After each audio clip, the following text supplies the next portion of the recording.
आदिगो सुरभि देवी का उपाख्यान। नारद जी ने पूछा, ब्राह्मण, वह सुरभि देवी कौन थी जो गोलोक से आई थी?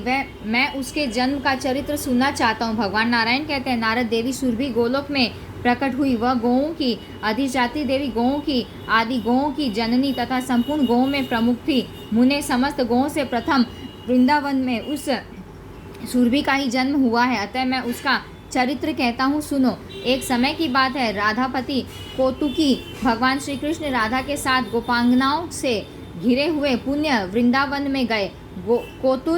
कौतूहलवश थक जाने के बहाने सहसा किसी एकांत स्थान में बैठ गए और उन स्वेच्छामय प्रभु के मन में दूध पीने की इच्छा हो गई। उसी क्षण उन्होंने अपने वाम भाग से लीलापूर्वक सुरभि गौ को प्रकट कर दिया। बछड़ा उस गौ के साथ था, उसके थनों में दूध भरा था। उसके बछड़े का नाम मनोरथ था। उस सवत्सा गौ को सामने देखकर श्री दामा ने एक नूतन पात्र में उसका दूध दूहा।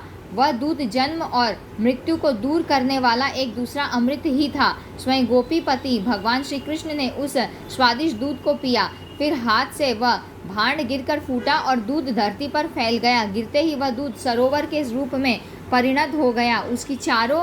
उसकी चारों ओर की लंबाई और चौड़ाई 100 योजन थी। वही यह सरोवर गोलोक में क्षीर सरोवर नाम से प्रसिद्ध है। गोपिकाओं और श्री राधा के लिए वह क्रीड़ा सरोवर बन गया। सभी वहाँ मनोरंजन करने लगी। अमूल्य रत्नों द्वारा उस परिपूर्ण सरोवर के घाट बने थे। भगवान श्री कृष्ण की इच्छा से उसी समय अकस्मात असंख्य कामधेनु गोएं प्रकट हो गई। जितनी वे गोएं थी उतने ही गोप भी उस सुरभि गौ के रोमकूप से निकल आए। फिर उन गौओं से बहुत सी संतानें हुई, जिनकी संख्या नहीं की जा सकती।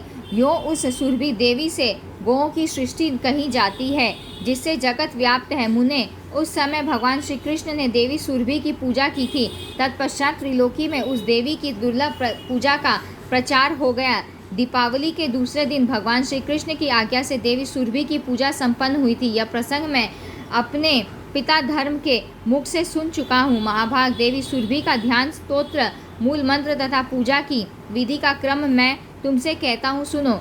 ओम सुरभे नमः। सुरभि देवी का यह षट्क्षण मंत्र है। 1,00,000 जप करने पर मंत्र सिद्ध होकर भक्तों के लिए कल्प वृक्ष का काम करता है। ध्यान और पूजन यजुर्वेद में सम्यक प्रकार से वर्णित है, जो वृद्धि, मुक्ति और संपूर्ण कामनाओं को पूर्ण करने वाली है, जो लक्ष्मी स्वरूपा श्री राधा की सहचरी गौओं की अधिष्ठात्री, गौओं की आदि जननी, पवित्र रूपा, भक्तों के अखिल मनोरथ सिद्ध करने वाली है तथा जिनसे यह सारा विश्व पावन बना है। उन भगवती सुरभि की मैं उपासना करता हूँ। कलश, गाय के मस्तक, गौओं के बांधने के स्तंभ, शालग्राम की मूर्ति, जल अथवा अग्नि में देवी सुरभि की भावना करके द्विज इनकी पूजा करें। दीपमालिका के दूसरे दिन पूर्वाह्न काल में भक्तिपूर्वक पूजा होनी चाहिए। जो भगवती सुरभि की पूजा करेगा वह जगत में पूज्य हो जाएगा। एक समय की बात है, वाराह कल्प बीत रहा था। देवी सुरभि ने दूध देना बंद कर दिया। उस समय त्रिलोकी में दूध का अभाव हो गया था। तब देवता अत्यंत चिंतित होकर ब्रह्मलोक में गए और उनकी स्तुति करने लगे। तदनंतर इंद्र ने ब्रह्मा जी की आज्ञा पाकर देवी सुरभि की स्तुति आरंभ की। इंद्र ने कहा, देवी को नमस्कार है। महादेवी सुरभि को बार बार नमस्कार है। जगदम्बिके, तुम गौओं की आदि कारण हो, तुम्हें नमस्कार है। श्री राधा प्रिया को नमस्कार है। देवी पद्माशांग को बार बार नमस्कार है। श्री कृष्ण प्रिया को नमस्कार है। गौओं को उत्पन्न करने वाली देवी को बार बार नमस्कार है। सबके लिए जो कल्प वृक्ष स्वरूपा है तथा क्षीर, धन और बुद्धि प्रदान करने के लिए सदा तत्पर रहती है, उन भगवती सुरभि को बार बार नमस्कार है। शुभा, सुभद्रा और गोपद्रा नाम से शोभा पाने वाली देवी को बार बार नमस्कार है। यश, कीर्ति और धर्म प्रदान करने वाली देवी को बार बार नमस्कार है। इस प्रकार स्तुति सुनते ही जगत जननी भगवती सुरभि संतुष्ट और प्रसन्न हो उस ब्रह्मलोक में ही प्रकट हो गई। वह सनातनी देवी देवराज इंद्र को परम दुर्लभ अभिष्ट वर देकर गोलोक को चली गई। देवता भी अपने अपने स्थानों को चले गए। नारद, अब विश्व सहसा दूध से परिपूर्ण हो गया। दूध से घृत बना और घृत से यज्ञ संपन्न होने लगे तथा उनसे देवता संतुष्ट हुए। जो मानव इस महान पवित्र स्तोत्र का भक्तिपूर्वक पाठ करेगा वह गोधन से संपन्न प्रचुर संपत्ति वाला परम यशस्वी और पुत्रवान हो जाएगा। उसे संपूर्ण तीर्थों में स्नान करने तथा अखिल यज्ञों में दीक्षित होने का फल सुलभ होगा। ऐसा पुरुष इस लोक में सुख भोगकर अंत में भगवान श्री कृष्ण के धाम में चला जाता है। चिरकाल तक वहाँ रहकर भगवान की सेवा करता रहता है। पुनः इस संसार में उसे नहीं आना पड़ता। वह ब्रह्मलोक में ब्रह्मा जी का पुत्र होकर वहीं निवास पाता है। यहाँ हमने 49वां अध्याय समाप्त किया है।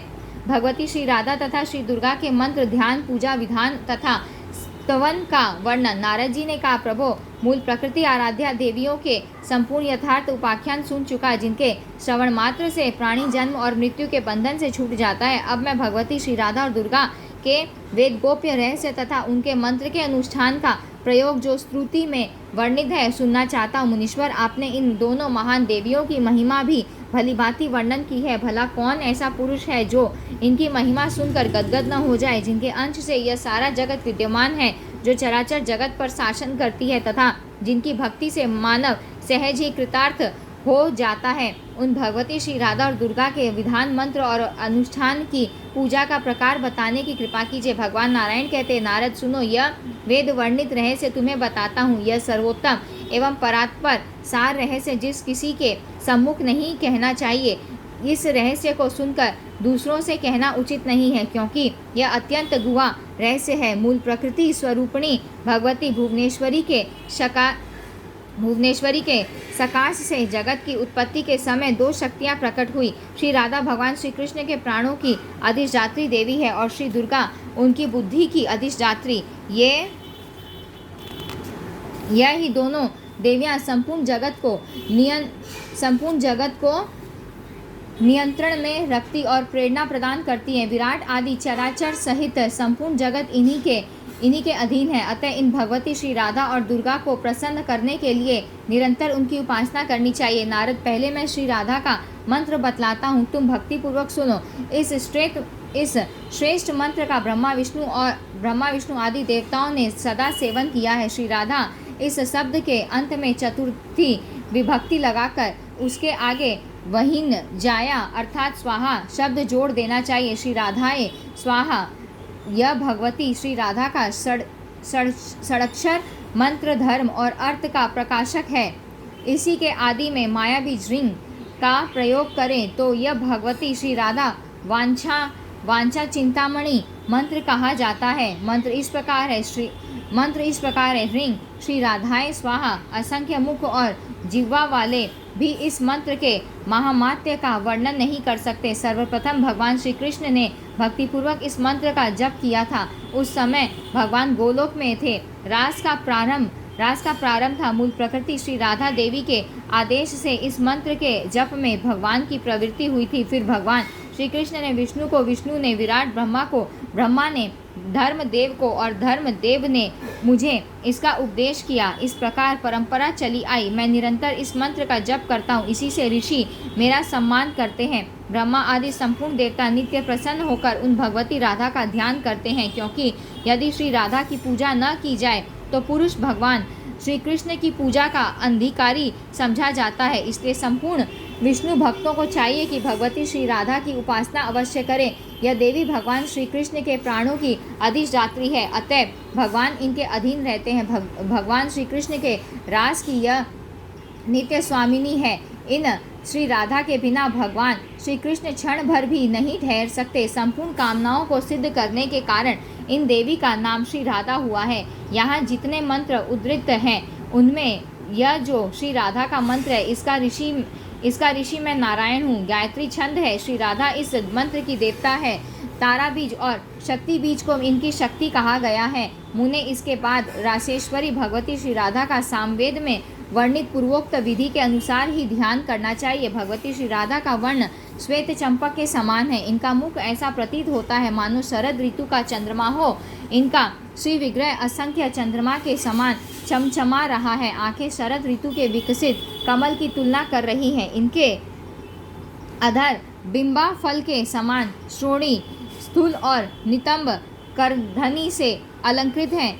कुंद पुष्प के सदृश इनकी स्वच्छ दंत पंक्ति से इनकी विचित्र शोभा होती है। पवित्र चिन्मय दिव्य रेशमी वस्त्र इन्होंने पहन रखे हैं। इनके प्रसन्न मुख पर मुस्कान छाई हुई है। इनके विशाल और उरोज हैं। रत्नमय भूषणों से विभूषित यह देवी सदा 12 वर्ष की अवस्था की ही प्रतीत होती है। श्रृंगार की मानो यह समुद्र है। भक्तों पर कृपा करने के लिए इनमें समय समय पर चिंता उठा करती है। इन्होंने अपने केशों में मल्लिका और मालती की मालाओं को धारण कर रखा है, जिससे इनकी शोभा विचित्र हो रही है। इनके सभी अंग अत्यंत सुकुमार हैं। रास मंडल में विराजमान होकर यह देवी सबको अभय प्रदान करती है। यह शांत स्वरूपा देवी सदा शाश्वत यौवना बनी रहती है। गोपियों की स्वामिनी बनकर ये रत्नमय सिंहासन पर विराजमान है। यह परमेश्वरी देवी भगवान श्री कृष्ण के प्राणों की अधिदेवता है। वेदों ने इनकी महिमा का वर्णन किया है। इस प्रकार हृदय में ध्यान करके बाहर शालग्राम की मूर्ति, कलश अथवा 8 दल वाले यंत्र पर श्री राधा देवी का आवाहन करके विधि पूर्वक पूजन करना चाहिए। क्रम यह है, पहले देवी का आवाहन करें, तत्पश्चात आसन आदि समर्पण करें। मूल मंत्र का उच्चारण करके ये आसन आदि पदार्थ भगवती के सम्मुख उपस्थित करने चाहिए। उनके चरणों में पाद्य देने का विधान है। अर्घ्य मस्तक पर देना चाहिए। मुख के सम्मुख जल ले जाकर मूल मंत्र से 3 बार आचमन कराना चाहिए। इसके अनंतर मधुपर्क निवेदन करके श्री राधा के लिए एक पयस्विनी गो देनी चाहिए। तत्पश्चात उन्हें स्नान गृह में पधराकर वहीं इनकी पूजा संपन्न करें। तेल आदि सुगंधित वस्तु लगाकर सविधि स्नान कराने के पश्चात 2 वस्त्र अर्पण करें। अनेक प्रकार के अलंकारों से अलंकृत करके चंदन अर्पण करें। अनेक प्रकार के पुष्पों की मालाएं तथा तुलसी निवेदन करें। पारिजात और कमल आदि नाना प्रकार के पुष्प चढ़ावें। तत्पश्चात परमेश्वरी श्री राधा के पवित्र परिवार का अर्चन करना चाहिए। पूर्व अग्निकोण और वायव्य दिशा के मध्य में श्री राधा के दिक् संबंधी अंग की पूजा होती है। इसके बाद अष्टदल यंत्र को आगे करके उसके अग्रभाग में मालावती, अग्निकोण में माधवी, दक्षिण में रत्नमाला, नैऋत्य कोण में सुशीला, पश्चिम में शशिकला, वायव्य कोण में पारिजाता, उत्तर में परावती तथा ईशान कोण में सुंदरी प्रियकारिणी। इन दिशाओं के दलों में बुद्धिमान पुरुष उपयुक्त देवियों की पूजा करें।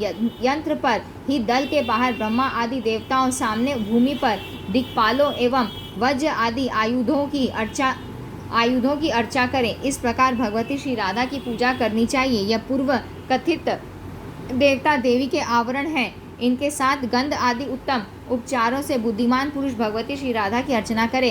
तदनंतर इनके सहस्त्र नाम का पाठ करके स्तुति करनी चाहिए। यत्नपूर्वक इन देवी के मंत्र का नित्य 1000 जप करने का विधान है।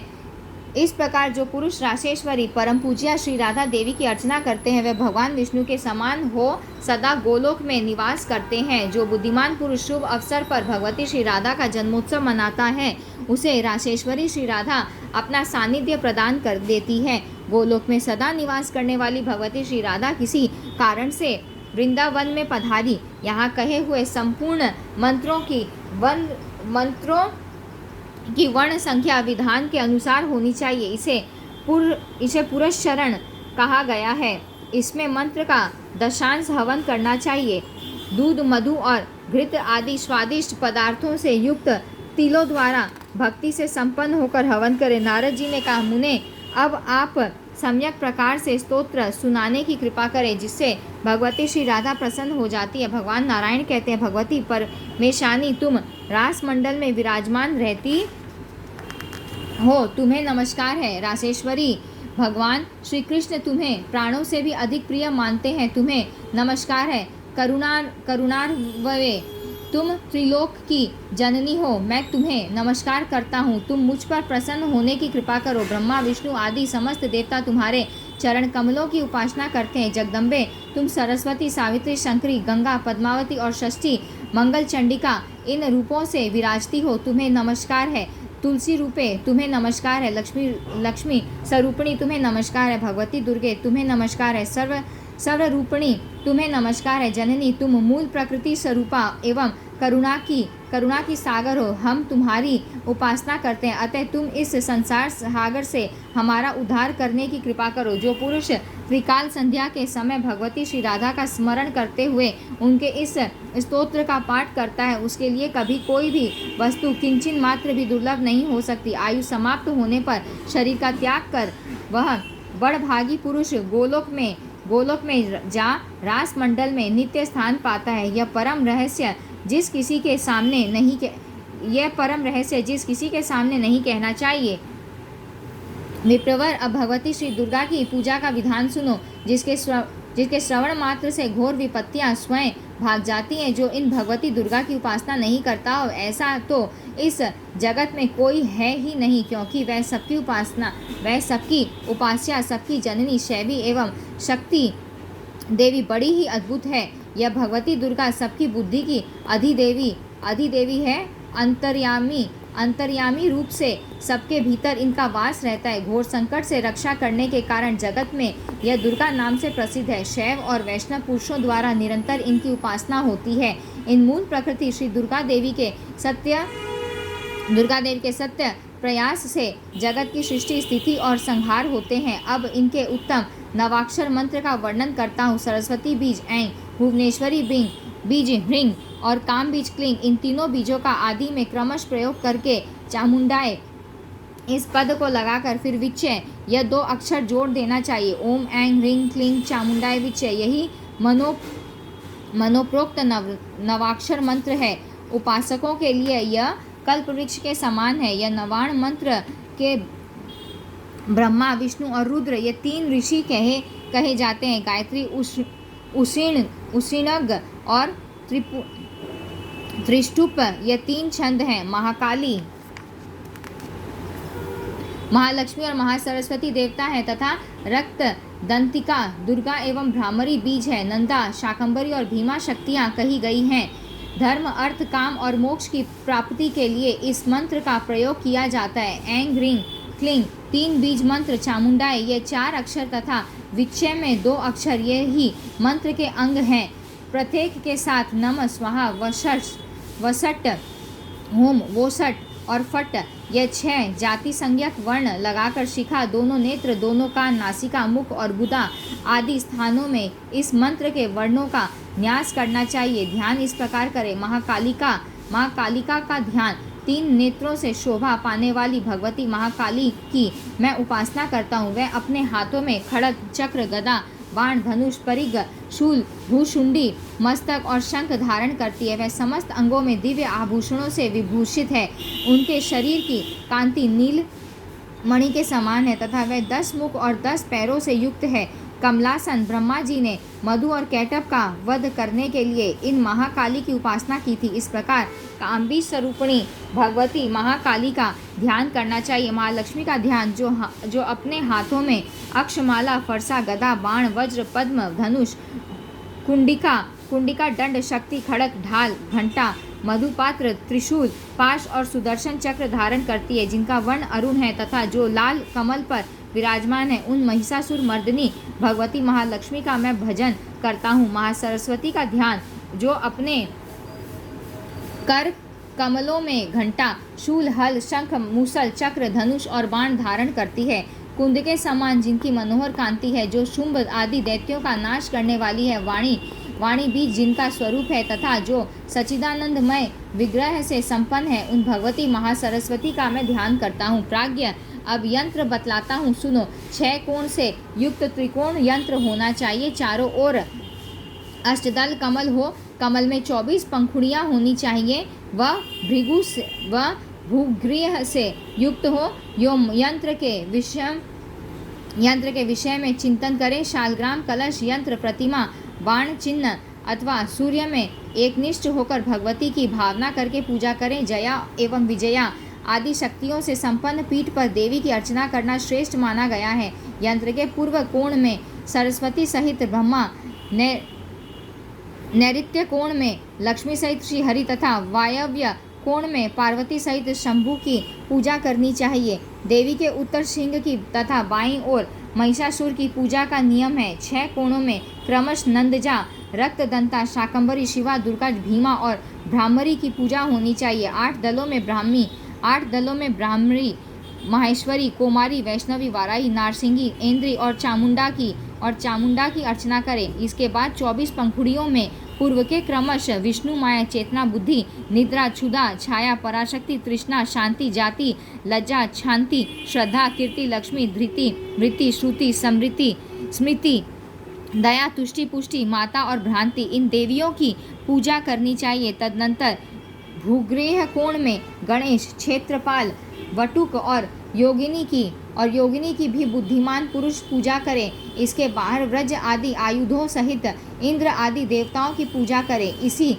रीति से देवी की सावरण परिकरों सहित पूजा होती है। भगवती श्री दुर्गा के प्रसन्न होने के लिए भांति भांति के राजोपचार उन्हें अर्पण किए जाएं। तत्पश्चात अर्थ पर ध्यान रखते हुए नवाण मंत्र का जप करें। इसके बाद भगवती के सामने सप्तशती स्तोत्र का पाठ करना चाहिए। इस स्तोत्र के समान त्रिलोकी में दूसरा कोई स्तोत्र नहीं है। पुरुष को चाहिए कि प्रतिदिन इसी स्तोत्र से भगवती श्री दुर्गा को प्रसन्न करने में लगे रहें। ऐसा करने वाला पुरुष धर्म, अर्थ, काम और मोक्ष का आलय बन जाता है। विप्र, यह भगवती श्री दुर्गा के पूजन का प्रकार मैं तुमसे बता चुका। इसके प्रभाव से पुरुष कृतार्थ हो जाता है। संपूर्ण देवता, भगवान श्री हरि, ब्रह्मा, प्रमुख मनुगण, ज्ञाननिष्ठ मुनि, आश्रमवासी योगी तथा लक्ष्मी आदि देवियाँ, यह सब के सब भगवती श्री दुर्गा का ध्यान करते हैं। उसी समय जन्म की सफलता समझी जाती है। जब भगवती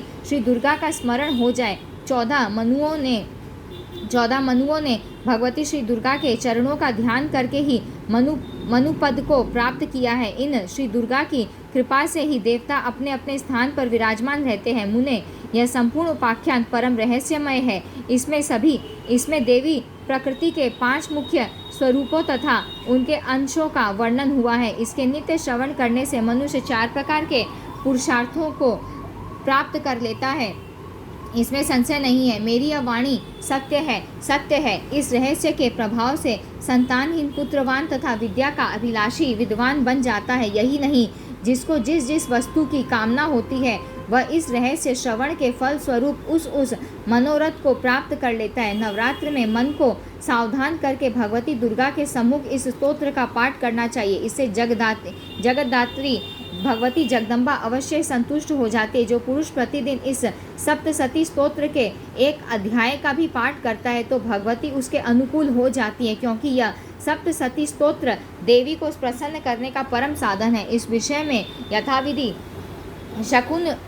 शकुन की परीक्षा करनी चाहिए। कुमारी के दिव्य हस्त अथवा वटुक के कर कमल से यह परीक्षा होती है। अपने मनोरथ के निमित्त संकल्प करके पुस्तक की अर्चना करने का विधान है। तत्पश्चात जगदीश्वरी देवी जगदम्बा को पुनः प्रणाम करें। उस समय एक कन्या को भलीभांति स्नान कराकर यहाँ विराजमान करें। उसकी सविधि पूजा करके उसे स्वर्ण शलाका का अर्पण करें। यदि वह कन्या प्रसन्न हो तो भगवती की प्रसन्नता, अप्रसन्न हो तो भगवती की अप्रसन्नता तथा उदासीन हो तो भगवती की उदासीनता समझनी चाहिए। देवी की प्रसन्नता, अप्रसन्नता अथवा उदासीनता के अनुसार कर्म का शुभ या अशुभ फल होना निश्चित है। यहाँ हमने 50वां अध्याय समाप्त किया है। साथ ही साथ श्रीमद् देवी भागवत का 9वां स्कंद भी हमने यहाँ पर समाप्त किया है।